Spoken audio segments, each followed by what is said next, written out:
Hello and welcome to this video on making bacon, or it could be said bringing home the precursors to bacon.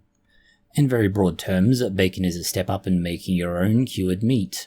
It is not much different in difficulty when compared to jerky, but the process is very different and it generally will require longer. You may wish to make your own bacon, not just because bacon is delicious, but the taste is drastically different from commercial varieties of bacon. You might want to add flavours that are just not available, such as Canadian maple syrup bacon, or you might be feeling especially nefarious. There are two approaches to curing bacon. For that reason, we'll provide both. The first is wet curing.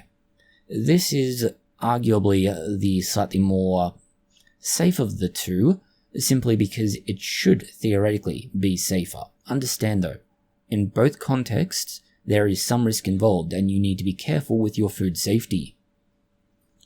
To start, you take all of the curing ingredients you'll be using and you combine them together in a large bowl. Now you take all of your pork belly and you place it in a large sealable bag, Tupperware container or similar, or a otherwise suitably sized container that you can seal, and this is important.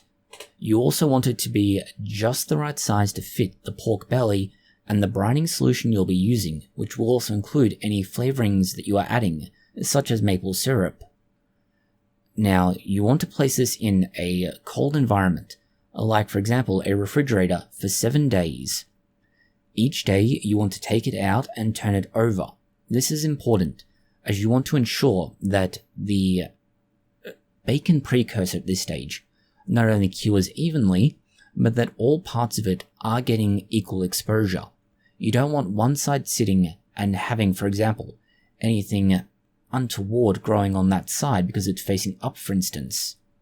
It is worth noting that if you're not able to get a suitably large container to fit a single piece of your pork belly into, you can instead slice pork belly in half, quarters, and so on to fit it into smaller containers.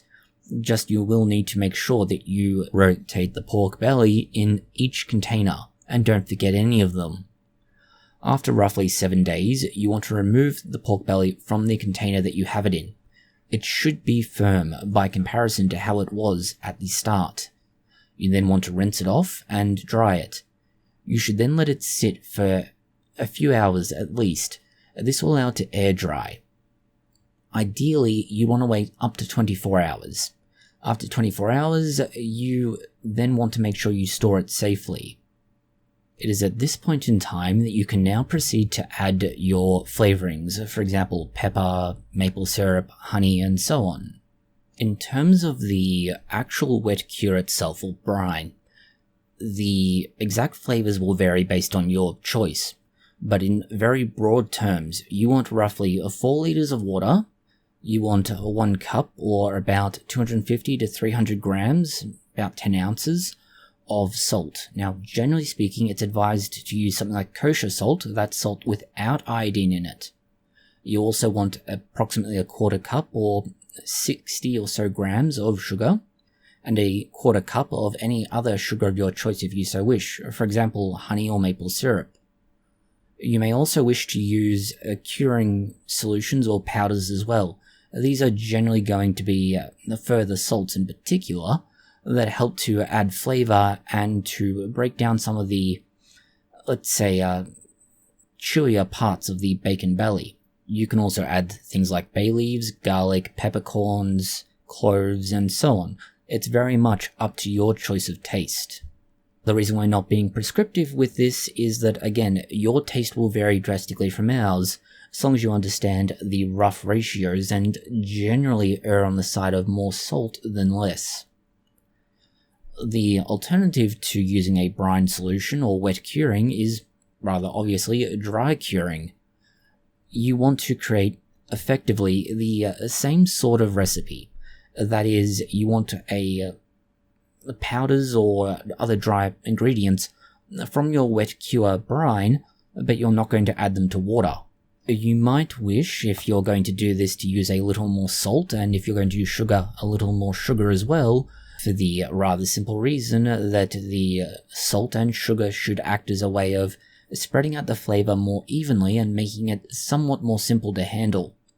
You would be using, for the most part, exactly the same sorts of ingredients, that being salt, sugar, pepper for instance, and anything else that you think will add flavour. This can include things like wood chips for instance.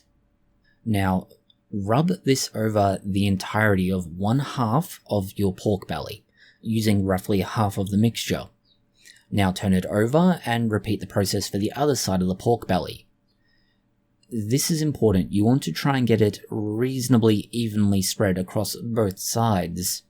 Or one way to do this, if you wish to avoid getting everything particularly dirty, both from the spices and from meat, is to place it all into a very large bag and rub it down that way. You can then keep the pork belly inside the bag once you place it into the fridge, which is the next stage. Make sure you place it with the fat side down and leave it in the refrigerator for 7 days.